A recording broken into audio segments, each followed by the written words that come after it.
Top 20 Christian Songs. 20 hitet më të mira të muzikës së krishterë vijnë për ju çdo fundjavë në valët e Radio Emanuel. Top 20. Dëgjo muzikë, jeto një jetë me frymësim. Rikthehemi në studio në programit Muzik Plus për të përshëndetur në këto momente me të ftuarit Frosina dhe pastor Mentor Rama. Përshëndetje, mirë se keni ardhur, kënaqësi jemi së bashku sot. Mirëmëngjes, mirë se u gjetëm, faleminderit shumë për ftesën, përshëndesim gjithashtu dëgjuesit, gëzojmë që jemi përsëri këtu me juve. Mirëmëngjes dhe përshëndetje, kënaqësi gjithmonë të vish këtu. Kënaqësi edhe për mua, pse jo të nis këtë javë të veçantë të Pashkës me ju në studio mbi gjitha për të ndalur tek një ndër eventet më të rëndësishme që ju organizoni për disa vit tashmë, sikurse është konferenca kombëtare për gra dhe vajza. Më tregoni pak tashmë prej disa vitesh mbahet kjo konferencë në qytetin e Pogradecit, si e keni parë rritjen dhe ndikimin e saj ndër vite, Frosina? Konferenca është viti 16 që organizohet dhe për mua në fakt është një nga eventet që më pëlqen më shumë, sepse është një emocion i veçantë që të organizosh diçka të bukur për vajzat dhe gratë, edhe kjo është nga konferenca që mezi e presim, qoftë unë që organizoj, po edhe vajzat edhe gratë, dhe ka vërtet tashmë ka një zë. Ka një zë sepse duke punuar në gjithë këto vite dhe duke sjell këtë sukses vit pas viti, gratë kanë përjetuar aq shumë gjëra edhe gjithmonë pyesin sa po mbaron konferenca, ku do jetë vitin tjetër, cilat do jenë datat. Është një kënaqësi e madhe për mua. Çdo vit organizimi është, mund të them, është një organizim i veçantë sepse është ndërthurur në dy gjëra, është ndërthurur në anën shpirtërore, pra duke me mësim, me adhurim, me grupe të vogla për ta marrë me adhurimin që të cilët i shërbejmë gjithë të njerëzve në lutje, por gjithashtu edhe me projekte sociale. Edhe këtë vit një nga gjërat të cilat kemi menduar, ishte një nga ëndrat e mia fakt për shumë vite për të realizuar, pas asnjëherë nuk po e gjenja mundësinë, edhe një ditë me një mikeshën time po e ndaja këtë që thash nuk e kam arritur ta realizoj një gjë të tillë. Dhe tha, po nuk është e pamundur, tha. Edhe projektet të cilën ne do të, ose gjë që ne kemi organizuar këtë vit që është gjë e bukur, është do të kemi një shërbim dentar për vajzat e gratë, për gjithë pjesëmarrësit që janë aty do jenë shërbim falas, dhe Elsa bashkë me 4 doktoresha tjerë do të vinë na shërbejnë. Dhe kjo është një nga gjërat të cilat e bën edhe pak më të veçantë këtë vit. Cilat kanë qenë ndoshta disa nga momentet më të veçanta apo edhe dëshmitë që ju kanë prekur më tepër nga konferencat e kaluara? Qoftë Frosina, por edhe pastor Mentori mund të ndaj diçka. Tash dëshmitë janë të shumta, sepse është ne shpesh ne dëgjojmë gjëra të cilat ndoshta janë shumë pak nga ajo të cilët përjetohet brenda. Sepse është përjetim shpirtëror, shumë vajza dhe gra vinë me një pritje. Jeta ka sfida, ka lodhje, ka probleme, ka gjëra, dhe ajo kohë tek ne, të 2-3 ditë që janë tek ne, është një kohë të cilën është lodhje shpirtërore dhe është përgjigjja e lutjeve që ato kërkojnë. Pra kam dëgjuar kaq shumë dëshmi nga ato që shikoj, kur unë vi aty dëgjoj zërin e Zotit, marr vizion për të ardhmen.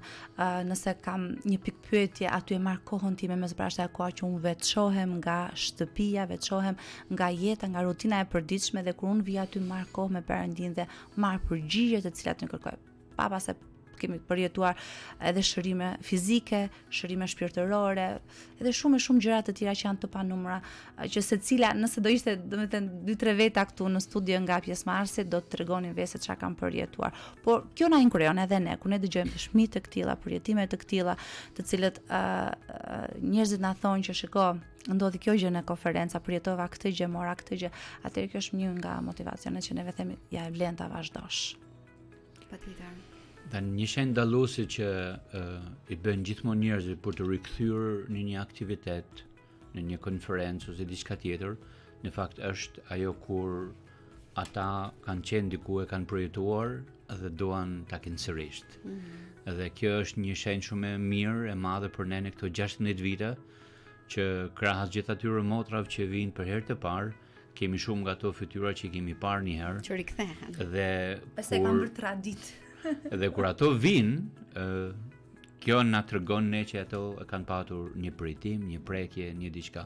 në 16 vite ka shumë për të thënë rreth të fëmijëve. Ka edhe gjëra nga më të rëndësishme që e prekin edhe vetë familjen e tyre ose jetën e tyre.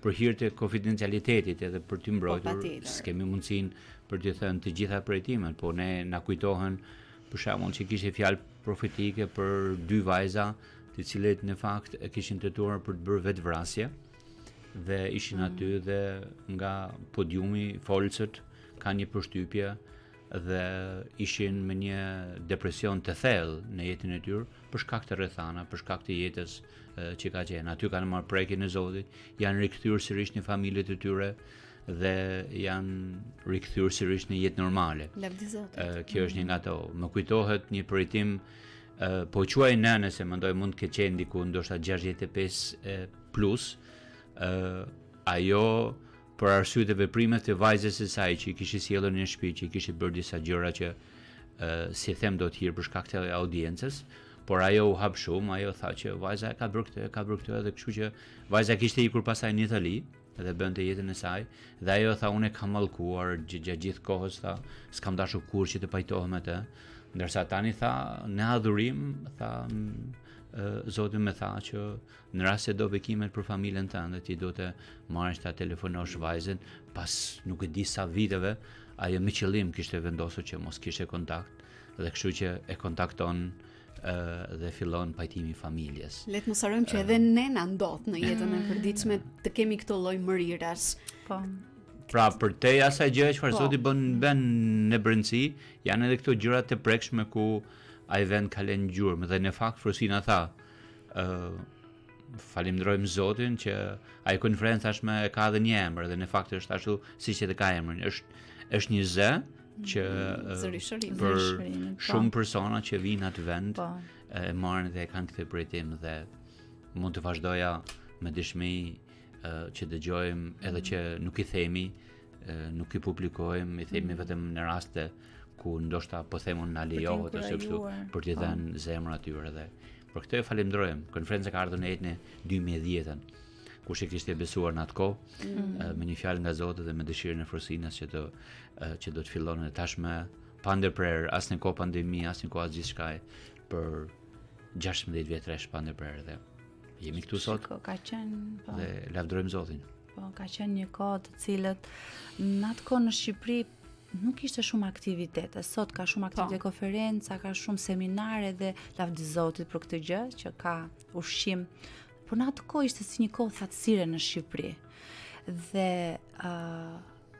patjetër kjo dëshirë nuk erdhi nga mua. Unë jam i sigurt që kanë lindur nga Zoti sepse gjërat që lindin nga Zoti janë të qëndrueshme.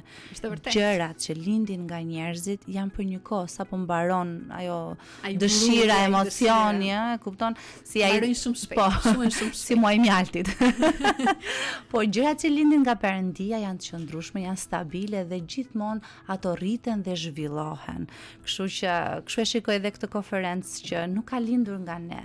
Ne jemi ato vegla që Zoti na përdor si CFN, si drejtues jemi thjesht jemi bindur vullnetit të Perëndisë, më thon po Zot ne duam të vazhdojmë, por është një gjë e lidhur nga Zoti, dhe gjërat që lindin nga Zoti, gjërat që vijnë nga qielli janë gjithmonë gjëra të bukura. Edhe prandaj dhe gjërat shpirtërore nuk mund të shpjegosh ato, sepse ato përjetohen brenda thellë në zemër, kështu që ne shikojmë më shumë ata anën fizike, anë nga jashtë, si dekorin apo sa bukur ishte kështu, por shumë gjëra janë të brendshme, prandaj edhe ky emër që ka erdhur, besoj dhe ky emër zëri i shërimit i konferencës, prapë un kam qenë në lutje, kam pyetur Zotin çfarë dëshiron Zot që të bëjmë, sepse për mua për ne në fakt, në përgjithësi si staf, ne e pyesim Zotin para se ne marrim një vendim, që duam pyesim Zotin a duam ta bëjmë as për teje kjo gjë. Dhe Zoti na drejton. Dhe nëse është një gjë nga Zoti, Perëndia thot po, vazhdo dhe bindur. Nëse nuk është nga Zoti, ajo gjë zhduket dhe fashitet. Pra, gjërat nga Zoti qëndrojnë, gjërat njerëzore zhduken. Konferenca Zëri i Shërimit, në mos gaboj, vit pas viti vjen me tema të ndryshme. Dhe këtë vit ka një temë shumë të veçantë, e kurorzuar nga Hiri. Përse kjo temë? Çfarë do të thotë? Unë po, mund të pastaj po shtojmë diçka.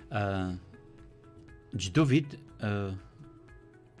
mendoj është mirë që për çdo aktivitet, jo vetëm për konferencën, të pyetet një drejtim nga Zoti.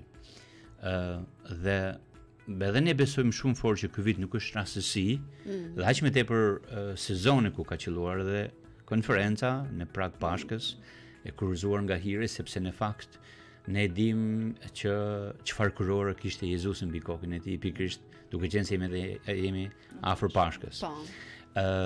Por unë kam dëshirë që të them pak më tepër, është në fakt sot kur ne flasim për një kuror e kemi parasysh një kuror mbretërore me flori dhe mundësish, por në fakt duhet të dim që ideja fillestare e një kurore ishte krejt diçka tjetër. Ideja si kurora lindi në vitet e lashta nuk ishte një kuror prej metali, prej argjendi, aq më tepër prej floriri, jo, po ishte prej gjetheve. Ajo përdorshë në kulturat e lashta për t'i nderuar njerëzit në kulturat përkatëse, pra me gjethe dhe me degë të ndryshme bësh ajo. Më vonë në pjesën e Greqisë të lashtë pastaj u mor si model dhe ju afrua për sportistët e veçantë dhe sot dhe sot në fakt përdoret në pallatin mbretërore si një kurora që trashëgohet gjithmonë. Mirë po, kur kjo shoqërohet me hirin, atëherë mendoj kjo jep një pamje krejt tjetër. I kthehemi sërish asaj sepse kurora mbi kokën e Jezusit e dhimbshme, ajo e zëvendëson pikërisht gjithçka çfarë ato motra kalojnë dhimbje në jetën e tyre. Në kurorën e Jezusit, në çdo gjem të tij, çdo dhimbje, çdo lindim, çdo padrejtë që është bërë aty, besoj që në këtë konferencë Perëndia do ta zëvendësoj me hirin e tij. Dhe e falenderojmë Perëndin sepse shiko, burrat janë të rëndësishme dhe Zoti ka shkruar histori të mëdha edhe me burrat.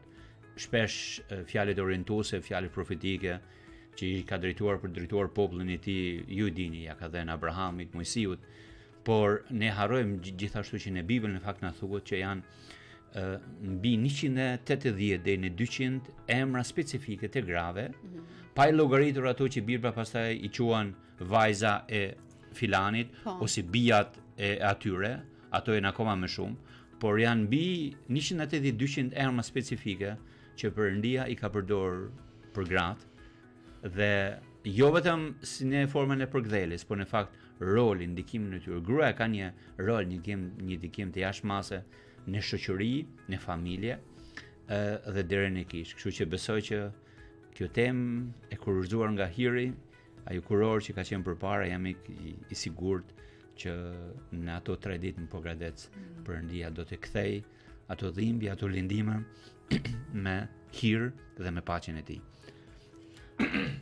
Mentori e shpjegoj pak, shumë e bukur sepse është e lidhur edhe me Pashkën tani, por un jam edhe te kjo pjesa që çdo vajzë, çdo grua duhet ta shikojë që është ka një kuror që është e vlefshme, është një gur i çmuar në ato kurorën e Krishtit.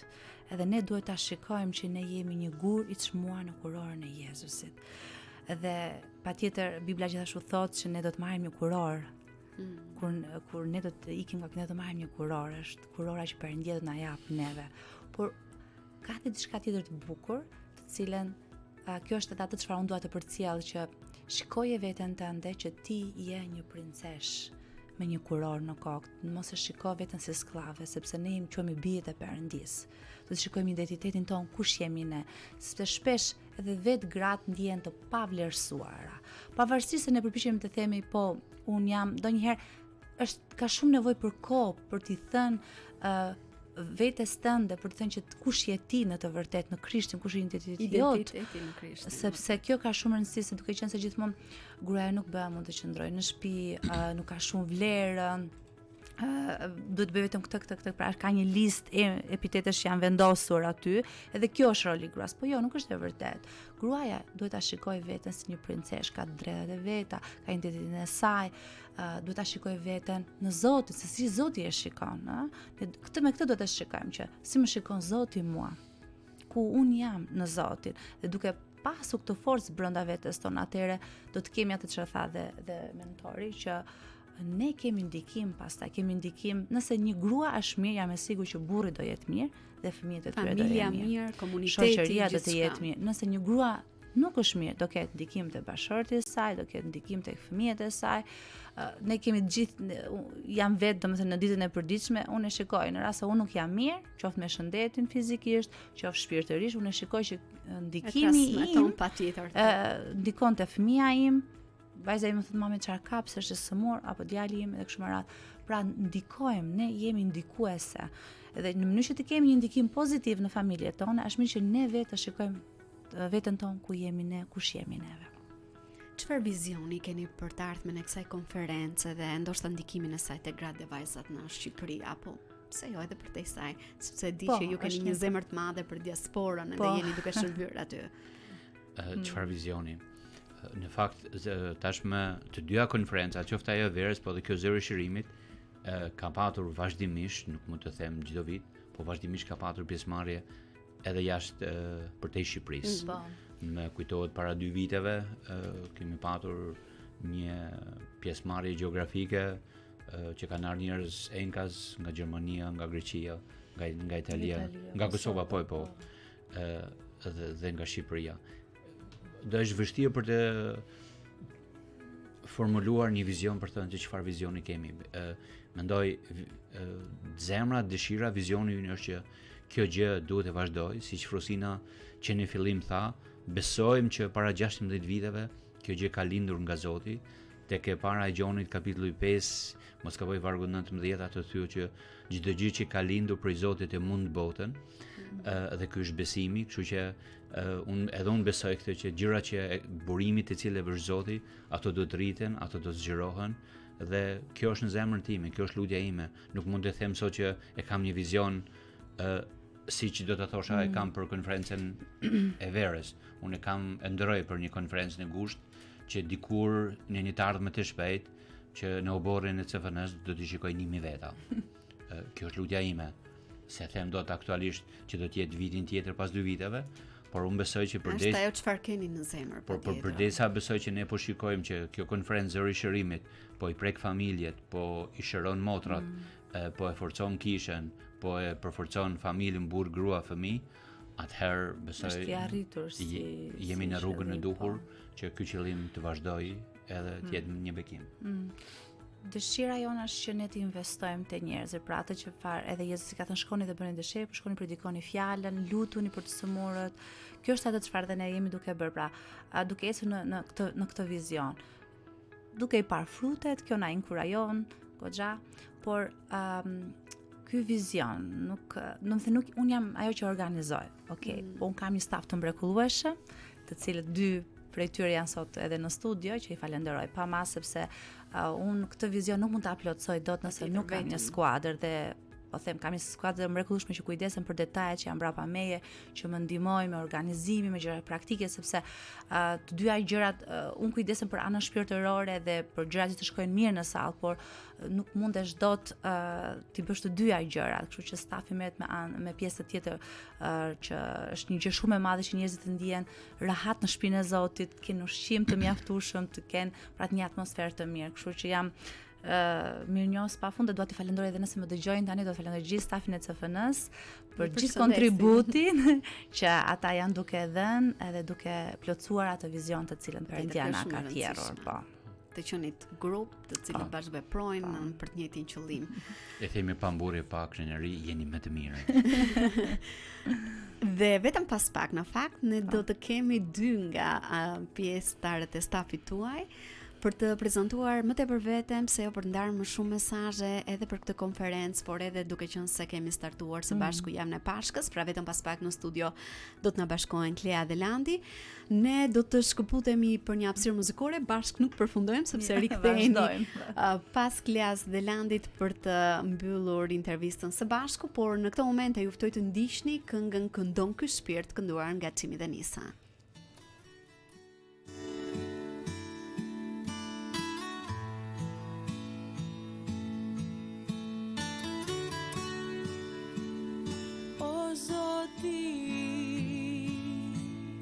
Kur me magni shikoju gjithë mrekulli që ti në bot ke bër, yjet shikoj, dëgjoj gjëmim në fortë, fuqinë tënde në këtë bot tregoj. Këndon ky shpirt o shpëtimtari, I madhjeti,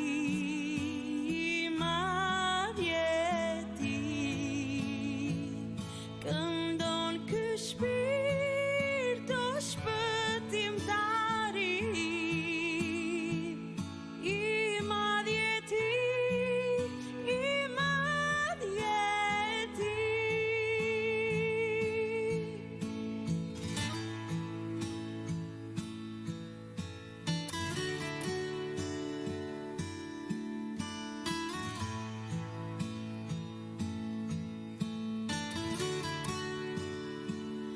Kur na përpyll e në lëndin shëtisun, ëmbël këndojnë zoqtë në përpen, dhe kur shikoj nga lartësi e mali dhe fladin djej e projin unë dëgjoj. Këndon ky shpirt o shpëtimtari, I madhjeti,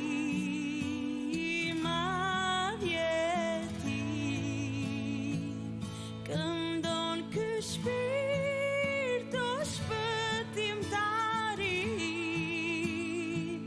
I madhjeti.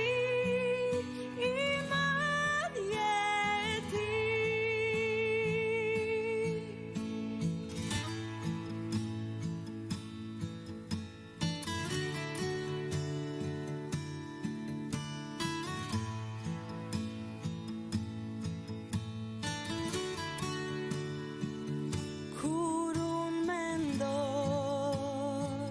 si birin tënd kurse vel erdhi të vdes, këtë sarit kuptoj që përmbi kryq Këndon ky shpirt është kënga që sapo keni ndjekur kënduar nga Timi dhe Nisa. Rikthehemi së bashku në studion e programit Muzik Plus. Vazhdojmë të jemi drejt për së drejti në valët e Radio Emanuel. Në ditën e sotme jam duke zhvilluar një intervistë shumë të veçantë. Pak më parë kam pasur një bisedë me Frosinën dhe mentorin, dhe në këto momente në mikrofon jam bashkuar Klea dhe Landi, pjesë e stafit të CFN Albania. Përshëndetje, mirë se keni erdhur. Përshëndetje dhe faleminderit që edhe ne mund të ishim këtu. Falenderojmë gjithashtu edhe pastorin dhe Frosinën, të cilët na mundsuan të ishim së bashku me ta sot, edhe është nder dhe privilegj. Përshëndetje, faleminderit juve për ftesën, dhe është kënaqësi që të jemi pjesë e këtij emisioni që dëgohet me shumë dëshirë dhe me shumë pasion nga gjithë dëgjuesit e radios tuaj. Unë ju falenderoj, është vërtet kënaqësi të jemi së bashku në ditën e sotme. Jeni gjithmonë të mirëpritur për të ndarë gjithmonë edhe më tepër nga vetja, por mbi gjitha nga shërbesat ku ju jeni të përfshirë. Prandaj për gjithë ata që janë duke na ndjekur, ndoshta mund të prezantojeni shkurtimisht ku jeni më tepër të fokusuar, të përfshirë, çfarë ju bëni pranë CFN Albania. Tëra, unë quhem Roland Balliu, shkurt më thrasin Landi, dhe pothuajse të gjithë më njohin Landi. Jam ekonomist në CFN-ja dhe kur jam me aktivitetet, jam dhe koordinatori i eventeve dhe për pjesën e regjistrimit me grupet, me kishat e ndryshme të cilat kryejnë trajnimet e tyre, seminaret në qendrën tonë në CFN në Progradec, sepse ajo është një qendër multifunksionale e cila shërben aty për gjithë trupin e Krishtit, jo vetëm në Progradec Shqipëri, por edhe për gjithë Ballkanin, sepse ky është dhe qëllimi i misionit ynë, që ne dal nga dal të shtrim dhe ndikimin dhe impaktin tonë edhe për te Shqipërisë. Po Klea? Unë jam Klea dhe pozicioni im tek CFN Albania është asistente personale e pastor mentorit. Është nder privilegj, por gjithashtu edhe një detyrë e madhe dhe e rëndësishme për të cilën kërkon shumë përgjegjësi. Klean e kam pasur dhe herë të tjera pjesë të programit. Landi, jemi së bashku për herë të parë, ndoshta diçka shkurtimisht mund të tregosh pak për veten tënde se si ti je njohur me Krishtin. Njohja ime me Krishtin ka nisur në fillimet e demokracisë në vitin 92. Fakt një kushërim, shok dhe tilim shpesh xhiro nga liçeni. Ai kishte filluar diku nga vera e 92-shit të shkonte në kishë dhe duke ecur rrugës ai filloi të më tregonte edhe mua se çfarë bënte atje për besimin e tij. Mirë po ne duke qenë si kështu kokfort si çunat adoleshentë të kohës me ndryshimin e demokracisë nga komunizmi në ardhin e lirisë të shprehjes edhe të këtyre, po thosha, po ikën alerat me gjithë këto besime, me gjithë këto fe, me gjithë këtë Zotin tënd Jezus Krishtin. Mirë po ai vazhdoi këmbguli her pas here, pothuajse çdo ditë të bilës, jo ai fliste, dante me mua për jetimet që ai kishte, çfarë ai besonte, dhe ndodhi që mbas 6 muajsh pasaj unë u dorëzova, se ndoshta kjo ka qenë dhe vullnet në Perëndis dhe dëshira e Atit për të më thirrur, për të më pasur pjesë të familjes së tij, pjesë të mbretërisë. Dhe që prej dhjetorit të 92-shit unë tashmë vazhdoj të besoj në Jezusin, të besoj në lirinë që ai ka dhënë, në shpëtimin që ai më ka dhënë mua, dhe më pas duke u rritur, duke u maturuar në besim dhe në moshë, Patjetër. U krijova dhe familjen time, jam i martuar, kam dhe 2 vajza. Vajza e madhe tashmë studion për financë, duke ndjekur gjurmët e babait. Vajza e dytë është dhe ajo 14 vjeç dhe ajo ka dëshirë të bëhet biznesmene, pak a shumë në këtë fushë.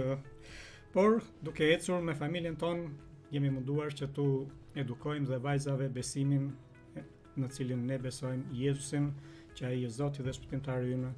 Dhe tashmë ato janë dhe aktive në grupin e të rinjve në kishë, me shërbesat e ndryshme që aktivizohen atje. Dhe për një prind nuk ka kënaqësi më të madhe se sa të shohë trashëgiminë që vazhdon dhe besimin që ka lindur në zemrën time në këtë moshë 16 vjeçare, tashmë vajza e vogël 14 vjeçare e ka marrë, le të themi, që kur u lind dhe që në hapat e parë që ajo filloi të eci dhe të dëgjojë dhe të mësojë, ka dëgjuar për Jezusin dhe për besimin, për shpëtimin. Kjo është ajo si unë kam marrë drejtimin në besim. Të falenderoj që ndave këtë pjesë të zemrës tënde me ne në këto momente. Klea, duke qenë se ke shërbyer në adhurim gjatë konferencës vjetore, gjithashtu e përfshirë në darkën e Zotit, si e ke përjetuar personalisht praninë e Perëndis përgjatë këtyre momenteve dhe si ka ndikuar kjo në jetën tënde shpirtërore? Unë kam qenë shumë e privilegjuar të jem pjesë e grupit të adhurimit në konferencën e grave të vitit 2025, por gjithashtu edhe në konferencën vjetore si gjithmonë. Dhe për mua ka qenë një ndjesi shumë e bukur, përgjithësi njëkohësisht, sepse përgatitja, sidomos përgatitja shpirtërore, ka qenë goxha e madhe. Gjithmonë duhet të kemi parasysh që personat që janë aty para kanë një përgjegjësi për të mbajtur edhe pjesën tjetër të pjesëmarrësve, duke i çuar ata dhe duke i marrë dhe duke i transmetuar një prezencë të Zotit, duke i sjellë ata në praninë e Zotit. Kështu që përgatitjet tona fillojnë shumë më herët, me zgjedhjen e grupit të adhurimit që merret Frosina dhe pastaj me zgjedhjen e këngëve, me përgatitjet e çelsave në cilët ne do këndojmë, edhe shumë përgatitje të tjera teknike, patjetër, por përgatitja shpirtërore patjetër fillon me lutje, me leximin e fjalës. Sigurisht duhet të jetë një përgatitje individuale, por gjithashtu ne marrim kohë edhe si grup, gjithmonë për përgatitjet për konferencat, ku mblidhemi, lutemi së bashku edhe në kohën e provave që ne bëjmë si përgatitje. Kështu që kjo gjë jo vetëm që të ndihmon dhe të afron akoma më tepër në marrëdhënien me Zotin, sepse ti fillon dhe e shikon si domosdoshmëri, duke u rritur përgjegjësia, normalisht rritet edhe dëshira ose ke përgjegjësi të madhe që ti marrësh edhe ti çosh patjetër pjesa më e madhe i ngelet detyrë Zotit, por që ti jesh korrekte në marrëdhënien tënde me Perëndin, që ti ta përjetosh e para në mënyrë që të sjellësh edhe personat e tjerë pastaj me ty.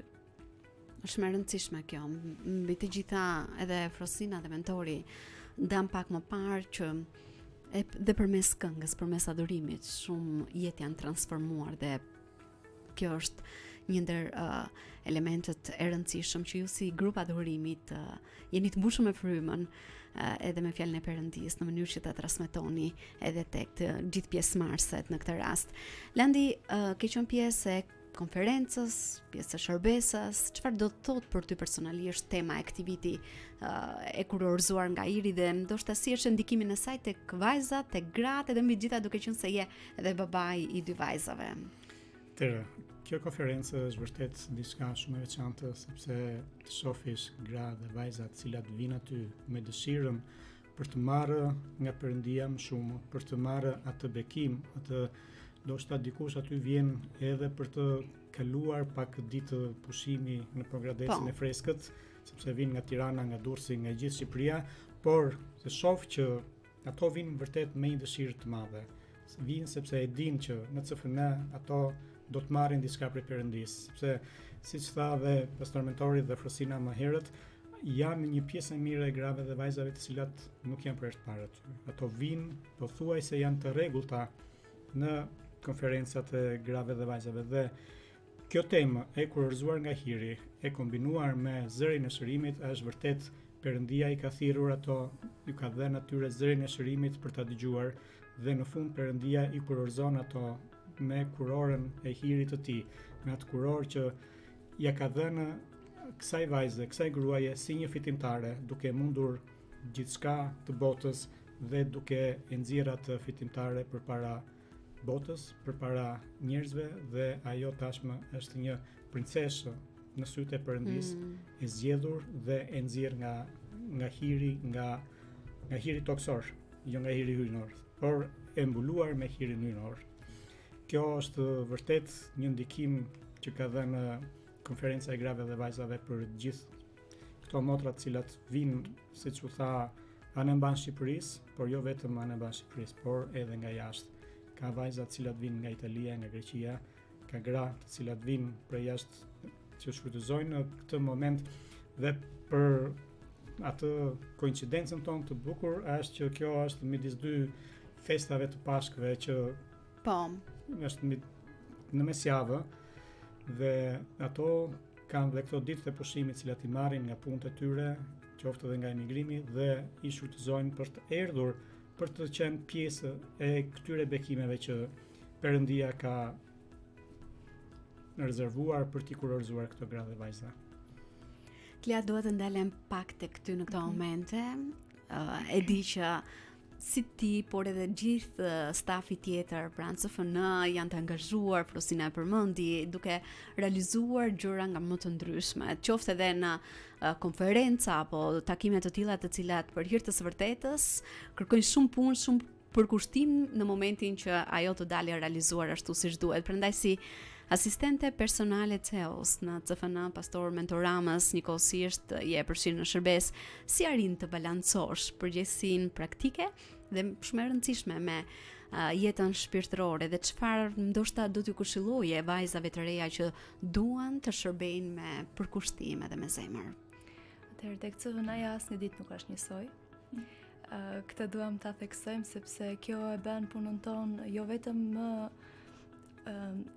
vetëm më të dashur për ne, sepse nuk e bën atë një rutinë që ti e ke çdo gjë tashmë të mësuar manualisht edhe thjesht e bën, po për ne është shumë mirë që çdo ditë ne jemi të përfshirë në shërbesa praktike, po gjithashtu edhe në shërbesa frymërore, të angazhuar dhe të lidhura, të gërshetuara këto shumë bukur me njëra tjetrën, sepse e përfshin shumë mirë dhe e zbatojnë praktikisht vizionin të cilin e kemi. Kështu që jemi shumë të bekuar për këtë, falë Zotit. Duhet të punosh gjithmonë me prioritete. Prioriteti i parë tek ne në CFN është gjithmonë koha personale me Zotin. Dhe për këtë sigurohemi që edhe nëse se kalojmë vetë personalisht, ta kalojmë aty çdo ditë tek CFN-ja Me njëri tjetrin. Ne jemi shumë të dhënë mbas lutjes dhe devocionit në mëngjes, sepse kjo gjë na ndihmon të nisim ditën me një pozitivitet, por gjithashtu edhe t'i parashtrojmë Zotit kërkesat tona. Dhe pra prioriteti ynë i parë, jo vetëm i imi personali, po i të gjithëve ne, është si koha personale dhe koha jonë në grup e devocionit të përbashkët me Zotin, me Perëndin, për t'i parashtruar atij gjithçka që ne kemi, nevojat tona, dhe është elementare për një shërbes si e jona. Dhe pastaj normalisht punët e tjera praktike vinë si shtesë dhe në ndihmë të kësaj. Për vajzat mendoj që do t'ishte mirë e para mos të krahasonin veten e tyre me të tjerët, sepse është një tendencë tek vajzat e reja sidomos që përpiqen, sidomos në kohët e sotme ku ekspozimi ndaj rrjeteve sociale apo ndaj produkteve të ndryshme në treg është shumë më i zgjeruar dhe shumë më i përhapur. Kështu që është mirë që ato të mos krahasohen si me njëra tjetrën apo me diçka të cilën ato mund ta shohin apo mund të jetë shumë lehtë e aksesueshme për to. Mendoj është mirë që marrëdhënia e tyre me Zotin të përmirësohet, të ndjejnë më veten e tyre më afër me Perëndin. Është e rëndësishme lutja, leximi i Biblës, koha personale, po dhe një grup i mirë i krishterë, i konsoliduar me të cilën ti mund të bësh një studim biblik mbase, mund të parashtrosh kërkesa lutjesh, apo të sjellësh më shumë rreth eksperiencave personale që ti mund të ndash, dhe mendoj konferenca e grave këtë gjë e bën më së miri, sepse është një kohë intensive ku ti përfshihesh si në lutje, në adhurim, në ndarjen e eksperiencave dhe dëshmive me gratë dhe vajzat e tjera. Kështu që mendoj kjo kohë e konferencës i shërben më së miri pikërisht kësaj gjëje. Landi, jemi në javën e Pashkës, prandaj përgjatë kësaj periudhe shumë njerëz kërkojnë një afërim edhe më të thellë në aspektin shpirtëror me Perëndin, cili është ndoshta një hap praktik që ti do të sugjeroje për dikoj që dëshiron të përjetojë një transformim, një ndryshim real në marrëdhënien e tij me Perëndin. Ashtu siç u tha dhe pak më përpara, për të pasur një prekje të thellë, një transformim të thellë, është vërtet e domosdoshme dhe nevojshme që gjithë secili prej nesh të ketë fillimin e ditës me Perëndin. Në rast se ne nuk shkojmë tek Ati, tek Perëndia me një kohë personale, duke folur me të, duke bashkëbiseduar me të, duke marrë nga fjala e tij, kjo do të jetë pastaj e vështirë për të gjithë ditën. Por në rast se ne e bëjmë këtë gjë herët në mëngjes, atëherë kjo do të jetë vërtet një lehtësim fizik dhe shpirtëror dhe frymëror për gjendjen tonë emocionale, frymërore, shpirtërore. Dhe ajo që është e rëndësishme, marrëdhënia me motra dhe vëllezër të krishterë. Një diçka që më ka bërë përshtypje në regjistrimet e kësaj konference, sepse siç thash unë jam koordinator që merrem me regjistrimet e konferencave, është një motër nga Lushnja dhe ajo më ka thënë Roland, a mund të marr unë 3-4 shoqet e mia të punës, të cilat më duken të hapura për të dëgjuar nga besimi që ne kemi për Perëndin dhe për Jezusin. Dhe unë thash patjetër që mund të marrësh, kush dëshiron, pikërisht kjo është një nga arsyet kryesore që ne bëjmë këtë konferencë, për te atyre që vajzat dhe gratë të cilat janë të shpëtuara dhe njohin Jezusin të marrin bekimin. Kjo është ajo që ne kërkojmë, që vajza, gra që nuk e njohin Perëndin ose që kanë dëshirë ta njohin, t'u jepet një mundësi akoma më e mirë, dhe duke qenë 3 ditë bashkë aty me motra dhe të vogla apo më të mëdha në moshë në besim, ato do të kenë mundësi për të dëgjuar, për të marrë nga Perëndia dhe për të përjetuar këtë transformimin e madh frymëror për cilin ajo ka nevojë apo ato motra kanë nevojë. Dhe pikërisht këto janë ato hapat për cilat unë do t'i sugjeroja. Marrëdhënie me motra të cilat kanë një kohë në besim, të cilat mund t'i edukojnë ato, mund t'i mësojnë dhe për t'u treguar atyre rrugën e shpëtimit dhe se çfarë duhet të bëjnë për të përjetuar këtë afrimitet me Perëndinë. Unë ju falenderoj, ishte kënaqësi që të zhvillonim këtë bisedë të shkurtër së bashku. Jeni gjithmonë të mirëpritur për ndarë edhe më tepër nga dëshmia juaj, nga historia juaj dhe nga ajo që ju bëni për gjatë shërbesave tuaja. Kënaqësi të isha me Klean dhe Landin. Ne do të shkëputemi për të ndjekur një tjetër hapësirë muzikore dhe rikthehemi vetëm pas pak sërish me mentorin dhe Frosinën për të ndalur edhe tek disa pyetje të fundit.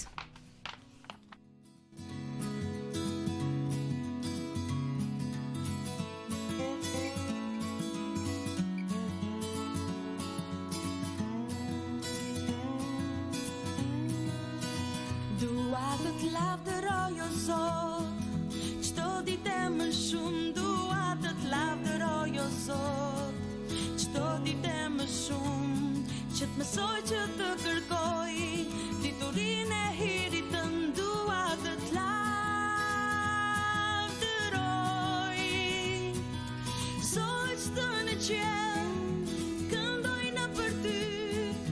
Pemët në fush, krahët ngre për ty. Dua të këndoj, të lavdëroj, të lavdëroj.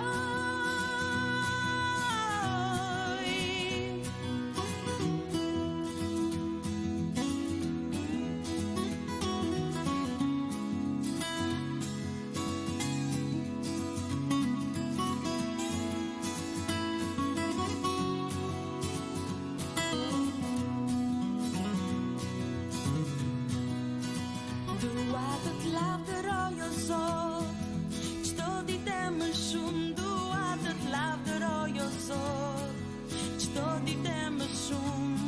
Që të mësoj që të kërkoj diturinë e hirit tënd. Dua të t'lavdëroj Zot, çdo në qiell këndoj në për ty. Pemët në fush, krahët ngre për ty. Dua të këndoj, të lavdëroj, të lavdëroj. Zot, çdo në qiell këndoj në për ty. Pemët në fush, krahët ngre për ty. Dua të këndoj, të lavdëroj, të lavdëroj.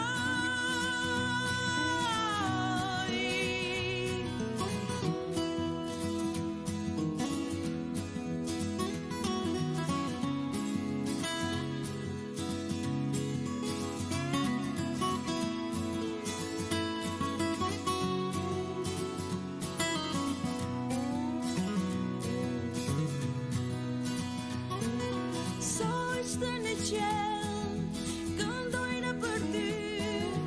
Pemët në fush, krahët ngre për ty. Dua të këndoj, të lavdëroj, të lavdëroj. Rikthehemi sërish në studio për të ndalur edhe tek diçka e fundit në këto momente me Frosinën dhe mentorin. Jemi në këtë javë të veçantë të Pashkës, prandaj në këtë ditë të parë të kësaj jave, cili është ndoshta një mesazh i thjeshtë por i fuqishëm për sa i përket pastrimit shpirtëror që çdo grua apo edhe vajzë mund të ndjek, duke marrë spunto edhe nga konferenca zëri-shërimit. Dhe duke qenë se jemi në park, pse jo dhe çdo djalë dhe çdo burr. Po, patjetër. Është shumë interesant se sot është ditë e hënë që ne jemi të ftuar në këtë intervistë dhe për ata që i festojnë tani Pashkën, që është dita e parë e javës. Po. Në fakt koincidon shumë edhe mirë kronologjikisht. Patjetër, prandaj e kam bërë këtë pyetje.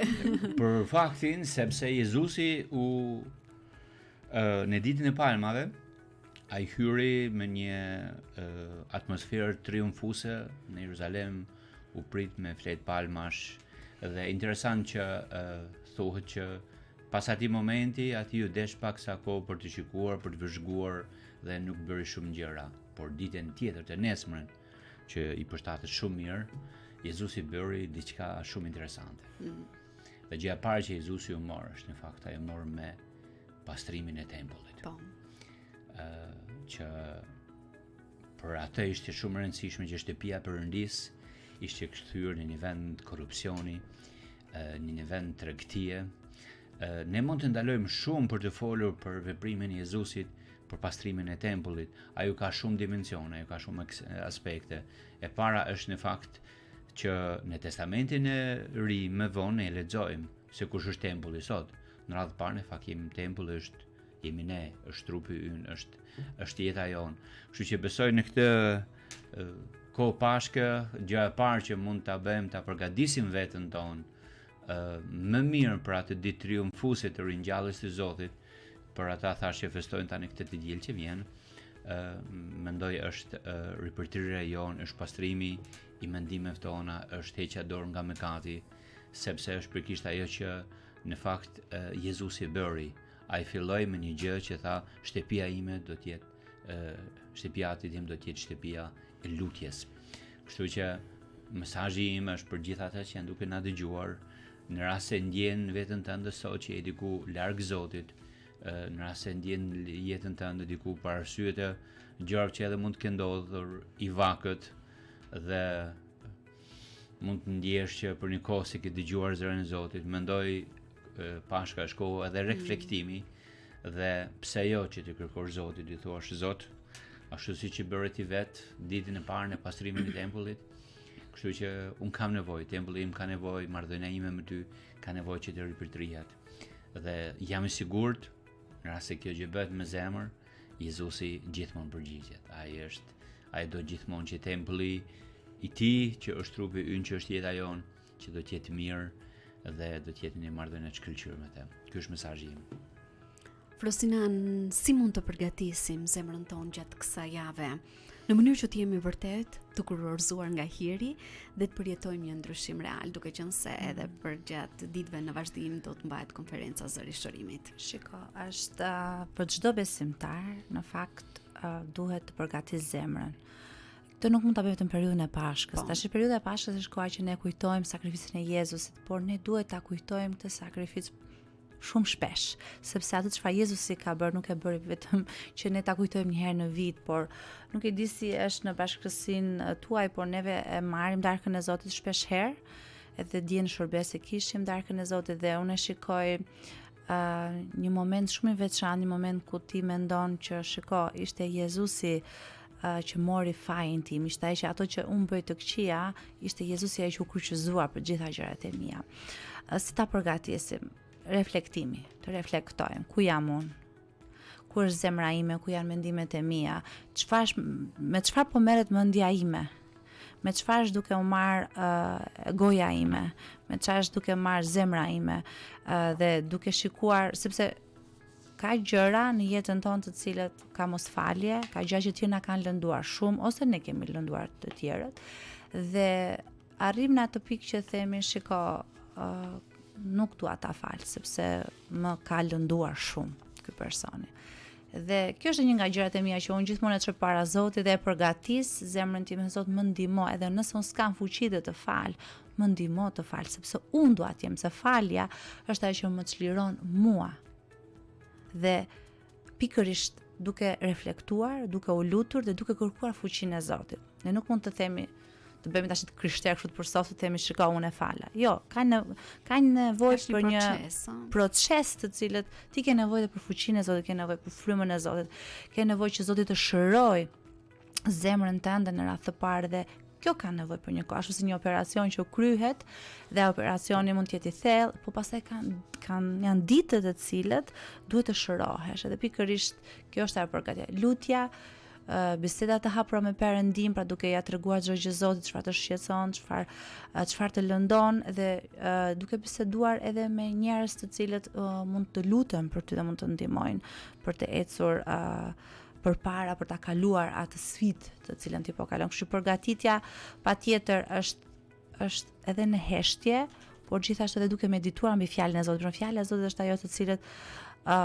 Zoti mund t'japi shumë zbulesa dhe shumë gjëra të cilët gjatë kohës që ti e lexon do të kuptosh thellë që ky varg është për ty, Perëndia po të flet ty. Ne në konferencën e grave e marrim gjithmonë darkën e Zotit gjatë kohës që ne adhurojmë Zotin. Është një kohë thash, është një kohë pastrimi, është një kohë shërimi, është një kohë çlirimi dhe nga këto gjërat ne e marrim darkën e Zotit dhe e kam parë domethënë se sa shumë fuqi, se sa lot përpara se të vinë aty përpara për ta marrë darkën e Zotit, shikoj lot, shikoj facoleta të palosura, ne gjithmonë vendosim aty e shikoj që ka çlirim, ka shërim. Ata sepse kur ti vjen ti mendon për atë çfarë Jezusi ka bërë dhe pikërisht atë çfarë kur Jezusin e kryqëzuan ai mendoi për emrin tënd. Ai mendoi për emrin tim, ai tha u krye e mora. Dhe tash ne vetëm një hap na duhet. Një gjë që ne duhet të pendohemi, pa pendim nuk ka falje. Se ndonjëherë e marrim të mirëqen, po pendimi në jetën e çdo besimtarit është më e rëndësishme. Pendohemi për gjërat që ne kemi bërë dhe të falim. Janë to dy gjëra. Dhe duke qenë se po mbrim kështu në fund të bisedës sonë në studio, e gjithë kjo intervistë ka qenë patjetër me mesazhe shumë të rëndësishme, por në fund cili është ai mesazh juaj zemrës për çdo grua, për çdo vajzë që ndoshta po na ndjek në këto momente, edhe ndërsa startojmë javën e Pashkës dhe nga ana tjetër i afrohemi konferencës Zëri i Shërimit. Mesazhi për çdo dëgjues është sot në këtë ditë atë që bëri përkishte edhe Maria Magdalena. Maria Magdalena pas vdekjes të Jezusit, Bibla thotë që herët në mëngjes ajo shkoi tek varri dhe e pa që Jezusi nuk ishte më aty. Nguri i lëvizur. Për këtë për të folur duhet një ftesë tjetër nga ana juaj që të vi të flas. Patjetër. Rreth arsyes të gurit dhe gjithçka tjetër, por atë çfarë bëri Maria Magdalena është që ajo pasi e pa që Jezusi nuk ishte aty, Jezusi më vonë i shfaq dhe thret në emër dhe Bibla thotë që ajo e dëgjoi dhe e kuptoi zërin e Jezusit. Vëllezër dhe motra, kudo që jeni duke na ndjekur, duke na dëgjuar në këto momente, Jezusi e din emrin e secilit. Dhe ne secili kemi mundësinë për qenë një Maria Magdalena që mesazhin e triumfues të shpëtimit që të marrim ta përçojmë në familjet tona dhe mbi të gjitha që kur ai na thret në emër, atëherë vjen identiteti, vjen shërimi, vjen çlirimi dhe mbi të gjitha largohet frika. Maria Magdalena ishte plot me frikë, nuk dinte se ku ishte Zoti dhe ishte trishtuar për të ardhmen, por në momentin kur e takon Jezusin, edhe frika largohet. Kështu që unë nuk e di si ndjeher sot, nuk e di se si do të jetë kjo javë ose si ka qenë i lodhur, pa drejtim, pa shpresë, ndoshta ndonjë dhimbje, ndoshta ndonjë diagnozë e papritur. Jezusi është ringjallur dhe ai është gati për të hyrë në çdo cep të jetës të çdo personi që kërkon atë. Unë dua t'ju uroj gjithë besimtarëve, po dhe jo besimtarë gëzuar Pashkën. Jezusi është i gjallë, ai mori gjithçka në kryq, mori çdo mëkat, mori çdo sëmundje, ai e mundi, vetëm beso në Jezusin dhe do të kesh gjithmonë sukses. Edhe diçka të fundit, Frosina, për sa i përket konferencës, ditën që do të mbahet, nuk e di nëse ka mundësi që gratë dhe vajza që ndoshta po na ndjekin për herë të parë të bashkohen tashmë apo gjithçka është mbyllur me regjistrim. Konferenca, shiko, landin e kemi këtu, nuk e di sa vende mund të kemi. Landi për akoma sepse ai merret me regjistrimin. Po mendoj që është plot, me sa kam dëgjuar. 9-11 prill është konferenca, ne fillojmë të njëjtën mbasdite në orën 5:30 sesioni i parë me adhurim dhe me sesionin e parë dhe do të përfundoj të shtunën mbas dreke. Do jetë një program i mbushur me shumë surpriza, me shumë gjëra të bukura, të cilat do t'i zbulojmë edhe gjatë rrugës që do të jemi atje. Po, për gjithë ato që do marrin pjesë, veçanërisht vajzat e gratë që janë nga Korça që nuk duan akomodim, ato mund të vinë gjatë ditës për sesionet, për t'u bekuar, për t'u kthyer përsëri. Pastaj me fjetjen dhe kështu është pak e vështirë sepse është mbushur tashmë vendi dhe patjetër sepse kërkon një organizim paraprake gjithë kjo. Unë ju falenderoj vërtet shumë, kënaqësi të ishim së bashku sot, të startonim këtë javë të veçantë të Pashkës së bashku.